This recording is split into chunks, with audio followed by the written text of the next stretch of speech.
Listen, I think I'm not going to disparage Adrian's report. Adrian Wojnarowski's reporting on the NBA is really rock solid.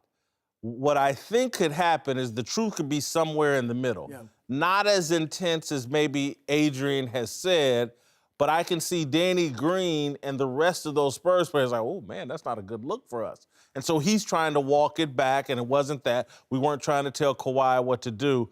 But whether Danny Green is right or whether Adrian's report is 100% accurate, what we do know is there was a players-only meeting where it seems like Kawhi's health was addressed. And to me, that's out of bounds. When you're talking about this much money and this man's future, these players need to leave that to the coach and the organization and Kawhi Leonard. I would not want Tony Parker, Manu Ginobili, any of these players that are at the end of their career who are desperate, oh, we got to get Kawhi back out here or I'm going to end in a bad note. I don't want them any way involved. And I could see a scenario where Pop gassed them up to do it.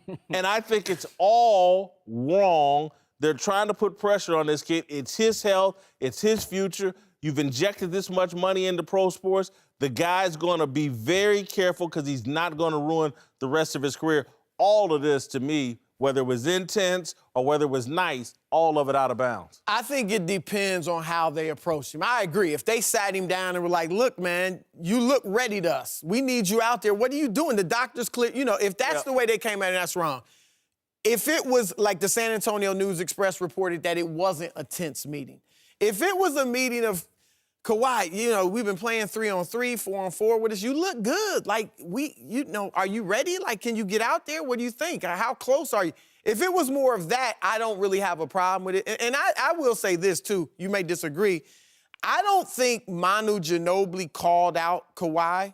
I know a lot of people in his quotes? Yeah, I don't believe that. I believe... You don't think that was called? I don't think that was a call-out. I think Manu Ginobili was simply stating a fact.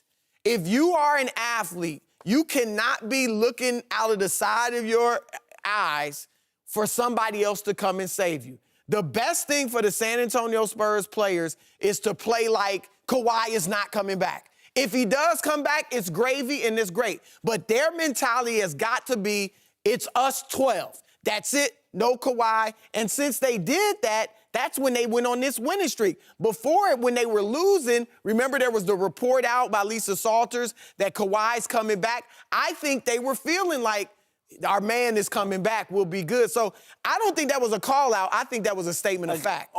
He did say, for me, Kawhi's not coming back. But there were some other, I thought, subtle pot shots about that seemed to infer he needed to make himself more a part of the team even while he's nursing this injury. I thought that was a shot. And again, that's what makes me think Pop has gassed up some of these veterans and everybody's turned on Kawhi, and I think it's inappropriate. I would agree that's what's happening, but I'm all for this meeting. I'm 100% for it. Listen, desperate times call for desperate measures, and the Spurs are desperate. When they're going in practice 3-on-3 against Kawhi, and he's performing great, and he's still saying I'm injured, and the training staff is saying he's good, ready to go, there's a problem. I don't think Kawhi Leonard wants to be there right now. Is that not the only takeaway from this? Wait a sec. The training staff's telling me I'm healthy. I don't feel right. My teammates are coming at me. Popovich called me out during the All-Star break. You know, this is all very bad in San Antonio. I know everybody loves to defend Popovich. He's 69 years old. He's been coaching in the NBA for, I believe, since 1996 with the Spurs. He's near the end. People don't want to say that. He's near the end. For Kawhi Leonard, I don't think he wants to be there. I'm going to make this personal and go all the way back to my mediocre college career and my mediocre effort as a college player. And so the coaching staff, particularly the head coach and the team doctor, I think well-intentioned, wanting to push me.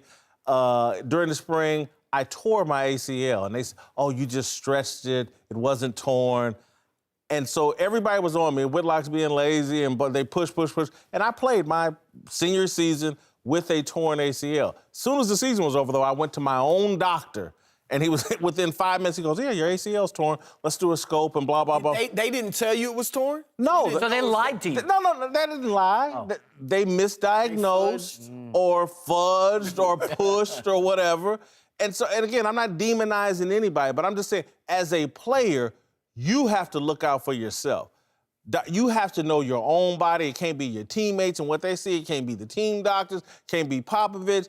Kawhi Leonard's got to trust what he believes is best for Kawhi Leonard. This is also a guy who's never played 75 or more games in the league. He's in his 7th year. I think there's a history here of Kawhi maybe being allegations that he's soft. Maybe there is some of that. This is one of the best two-way players in the league. I'm not taking anything away. But when your coach, your training staff, and your teammates are all saying, dude, we need you, what's going on? There's a problem. He's been a guy ever since he's been in the league. San Antonio will tell you this, that he feels like he has to be 110% to go play. Before this injury, he felt like if he doesn't want to play through nagging injuries, and this is the greatest example of that. But as you said, look, the Spurs training staff is one of the more cautious in the league. You know, we see them resting players, sitting players out. But like you said, trainers with teams may have an ulterior motive. They want to get you out there on the court. Whereas your own doctor who's outside of the team, he has no, motivation to tell you a lie. Everybody right now, LeBron played fabulous, and the Cavaliers prove that they still own the Toronto Raptors.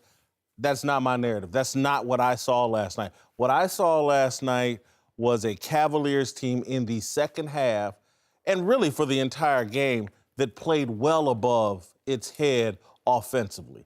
I saw a team that made 15 of 24 three-pointers. They're not going to do that on a regular basis. I saw a team that had George Hill and Jose Calderon go 6 of 6 combined from three-point range. That's not going to happen. George Hill was 10 of 11 from the field. The Cavaliers and LeBron damn near played a perfect game and barely won at home against the Toronto Raptors. I thought last night said more about how good the Cavaliers have to be to beat this much improved Toronto team. I left that game feeling better about the Toronto Raptors than I did the Cleveland Cavaliers. Look, Toronto looked good. They're a good team, but Cleveland owns them. It's as simple as that. The one point I agree with what you said was George Hill. He has been bad since he's gotten to Cleveland. Last night he was great. That was by far his best game since he's been there. You're not going to get that from him every night. But they started Jose Calderon. When they start Jose Calderon, they're a very good team. They're 19-8 when he starts, 23-21 in other games. So that right there is something they could do every night. What I love from them was defense. In the second half, hold on. Yeah. What? Yeah. You saw some defense last night? Yes, because in the second half, guess how much the Raptors scored? 50. Okay? 50 points. This is the third best offense in the league. They held them to 50 points. That showed me the Cavs said, when we want to buckle down, we can. That was LeBron James' attitude. LeBron James, at the end of the game, what'd he do? With 16 seconds left, held the ball. Foul me. I want the free throws. They didn't foul him once. He just passed to Love. They fouled Love. But that showed me LeBron is entering playoff mode defensively and offensively. The Raptors got nothing for them. Well, wait a second. First of all, yes, the Cavs are still the best in the East, but this was the Raptors' third game in 4 days. They wore down a little at the end. They were on a back-to-back, okay? But I need to focus here on the Raptors. Whitlock, they were the ones who played the near-perfect game. They made 15 threes. They had more offensive rebounds. They had fewer turnovers. They were flawless last night, but LeBron James is still Superman. He's still the best player on the floor. Whether they play the Raptors, the Celtics, it doesn't matter. Listen, man, they didn't have their coach. They didn't have Larry Nance, who's been great with LeBron. They didn't have Tristan Thompson, Kyle Korver, on down the list. For the Cavs, like you said, they own the Raptors. I know Casey's done a great job coaching them this year. Yes, they're much improved from deep. The Cavs are still the kings of the East. Jason, you were the guy that yesterday sat over here and educated us. Yeah, the best three-point shooting team in the league is the Toronto Raptors, or they're making the most They're up threes. there, yeah, they're up there. And so it's not a surprise to see them hit 15 The of Cavs 30. shoot the three just about as good as the Raptors 15 of 24, Chris, last night. The Cavs are one of the best. They're not Golden State or Houston, but they're one of the better three-point shooting They teams will in the league. never, the rest of this year, ever come close to hitting 15 Oh, of no, 24. they will. I bet you they hit over 15 one game. They hit 15 what? of How many 24, they hit in the finals with the game they beat Golden State? 25? That was a one-off. I know, but the Cavaliers are one of the better three-point shooting teams in the league. There's no, they're right there with Toronto. Let me give you another thing. They won't shoot 60% from three again. No, that's an aberration. That's what. And Show me a game where LeBron handles the ball that much where he's going to have 0 turnovers again. The Cavaliers played at a playoff level. LeBron took his play to astronomical levels, and they barely beat Toronto, who's played 3 or 4 games, 3 games in 4 nights. Hold on, you're talking about the Cavs aberration. Toronto hit 12 of 18 threes in the first half. So that's not going to happen every night. Didn't surprise me. It didn't surprise you? Because they don't hit even one more three-pointer per game than Cleveland. They both hit 11 a game. Let me focus on something. Let's not overreact to a game in March. But Whitlock, I have to say this.